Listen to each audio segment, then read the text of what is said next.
वैसे तो मेरी कोशिश रही है कि सारे डाउट्स आपके क्लियर हो जाएं, क्योंकि हमने थ्योरी भी इतना पढ़ा और उसके अलावा पीवाईक्यूज भी हमने किए, बट फिर भी कुछ ना कुछ कंफ्यूजन रह ही जाता है। तो उस हिसाब से मैंने कुछ क्वेश्चंस यहाँ पर बनाए हैं जिनको मैंने कंफ्यूजिंग एफएक्यूज हेडिंग दिया है।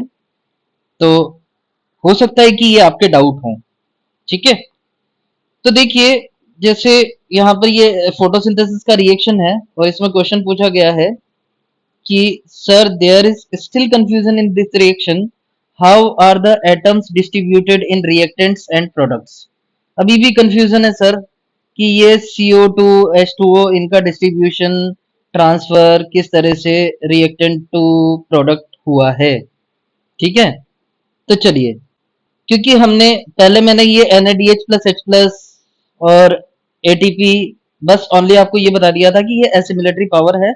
उसके अलावा उसका किस तरह से यहाँ पर ऑक्सीडेशन रिडक्शन होता है वो यहाँ पर मैंने ऐड किया है। तो देखिए, जो जो भी मैंने किससे सर्किल किया है या फिर हाईलाइट किया है येलो से, वो क्या है, इसके रिएक्टेंट्स है। 12H2O ये रहे, 6CO2 ये रहे, ठीक है, 12NADPH प्लस 12H प्लस ये रहे, ठीक है, और 18ATP ये रहे। ये सारे क्या हैं, इसके रिएक्टेंट्स हैं। और इसी तरह से मैंने जो इस तरह से ब्लू से जो हाईलाइट किया है वो क्या है, इसके रिएक्टेंट्स प्रोडक्ट्स हैं। जैसे C6H12O6 इसका प्रोडक्ट है, ठीक है, 6H2O इसका प्रोडक्ट है, 6O2 इसका प्रोडक्ट है, और उसके अलावा 12NAD प्लस इसका प्रोडक्ट है, और 18ADP प्लस इनऑर्गेनिक फॉस्फेट 18 ये इसके प्रोडक्ट्स हैं। तो इनका किस तरह से जो है डिस्ट्रीब्यूशन हुआ है वो हम एक बार और समझेंगे यहाँ पर। जैसे ये क्लोरोप्लास्ट का स्ट्रक्चर मैंने बनाया है, यहाँ पर ये क्लोरोप्लास्ट है और ये क्लोरोप्लास्ट का ये ग्रेनल थाइलाकोइड हो गया, ठीक है, और ये स्ट्रोमा थाइलाकोइड या फिर स्ट्रोमा लेमेली हो गया, ठीक है। तो यहाँ पर ये 12H2O मॉलिक्यूल ब्रेक होते हैं, ठीक है, ये 12H2O मॉलिक्यूल जो है यहाँ पर ब्रेक हो रहे हैं। इसकी वजह से 24H प्लस 24 इलेक्ट्रॉन और 6O2, ये 6O2 जो है वो कहाँ निकल गई, ये प्रोडक्ट में निकल गई, ठीक है। तो इसके जो 24 इलेक्ट्रॉन होंगे वो कहाँ गए, PS2 के पास गए, उसके रिएक्शन सेंटर के पास गए, फिर फर्दर यहाँ पर इलेक्ट्रॉन ट्रांसपोर्ट चेन में जाएंगे। इधर ये PQ जो है वो प्रोटॉन पंपिंग भी कर रहा है साथ के साथ, PS1 में गए, और अल्टीमेटली ये 12 NADP प्लस मॉलिक्यूल के पास गए। इनको इन इलेक्ट्रॉन से ने रिड्यूस किया और बनाया 12 NADP माइनस। अब देखिए, ये जो 24H प्लस थे ये कहाँ जाएंगे, इस CF0 CF1 पार्टिकल के पास जाएंगे, से होते हुए कहाँ जाएंगे, स्ट्रोमा में जाएंगे, है ना। और ये फैसिलिटेटेड डिफ्यूजन के थ्रू जाते हैं और यहाँ पर ATP का भी फॉर्मेशन करते हैं, ठीक है। तो ये ATP जो होंगे, ATP जो बन रहे हैं वो यहाँ पर एज ए रिएक्टेंट काम करेंगे, ठीक है।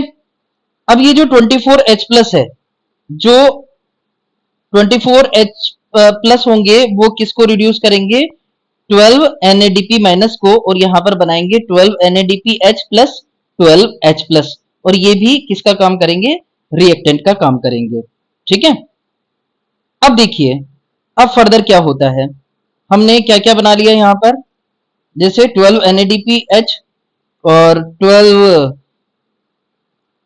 प्लस, ठीक है, और 18 ATP यहाँ पर, क्योंकि ये सफिशिएंट नहीं होते, साथ के साथ साइक्लिक जो फोटोफॉस्फोराइलेशन वाले ATP भी हैं, तो यहाँ पर ये 18 ATP है ना, ये वाले 18 ATP जो है यहाँ से जाएंगे, ठीक है।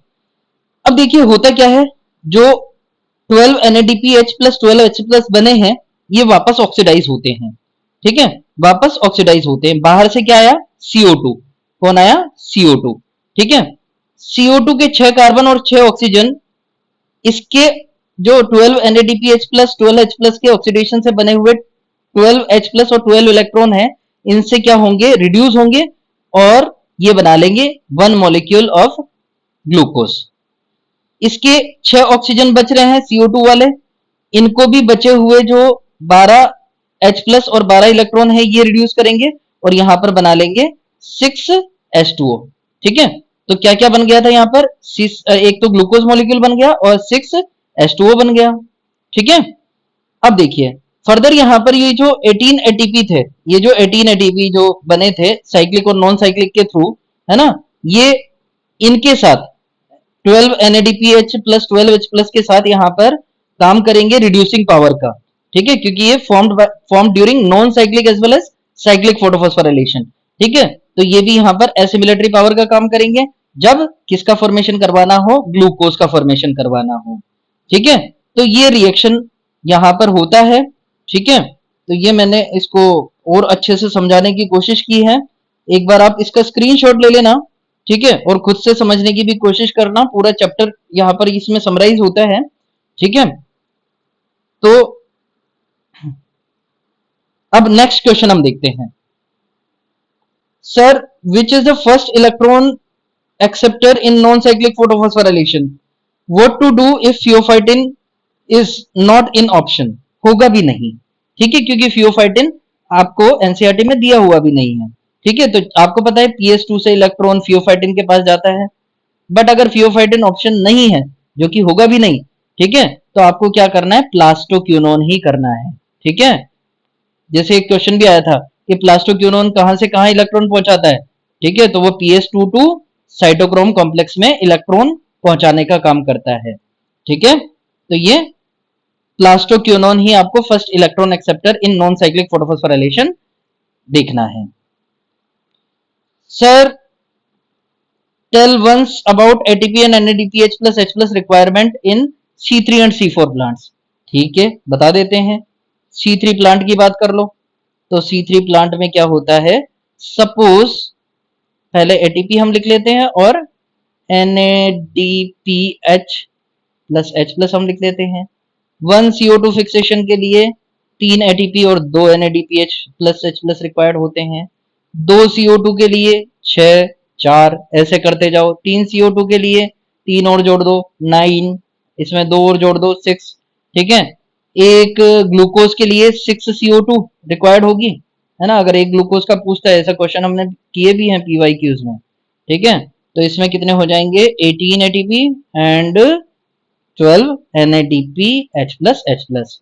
C4 के लिए क्या क्या रिक्वायर्ड होंगे, C4 के लिए ATP कितने होंगे और NADPH प्लस H प्लस कितने होंगे। तो आपको पता है हर CO2 फिक्सेशन के लिए एडिशनली 2 ATP लगते हैं, तो यहाँ पर 5 ATP एक CO2 के लिए और 2 NADPH प्लस H प्लस लगेंगे। 2 के लिए 2 CO2 के लिए 10 और 4, 3 CO2 के लिए कितने हो जाएंगे, 15 और 6। ठीक है, एक ग्लूकोज या फिर 6 CO2 के लिए 30 ATP and 12 NADPH plus H plus. ठीक है, तो ये तो आपको याद रखना ही है।